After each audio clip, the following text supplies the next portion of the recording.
summation. What's the value? Summation n factorial upon n1 factorial, n2 factorial, n3 factorial, so on, nk factorial into the coefficient. What is the coefficient here?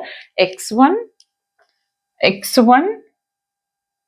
power n1, x2 power n2, so on, xk power nk వరకు మనం చేయాల్సి ఉంటుంది. This is the standard formula for the multinomial. ఇప్పుడు ఇక్కడ మనకు ఒకటి తెలుసు, wear ఏమని తెలుసు మనకి, here where n1 plus n2 plus n3 so on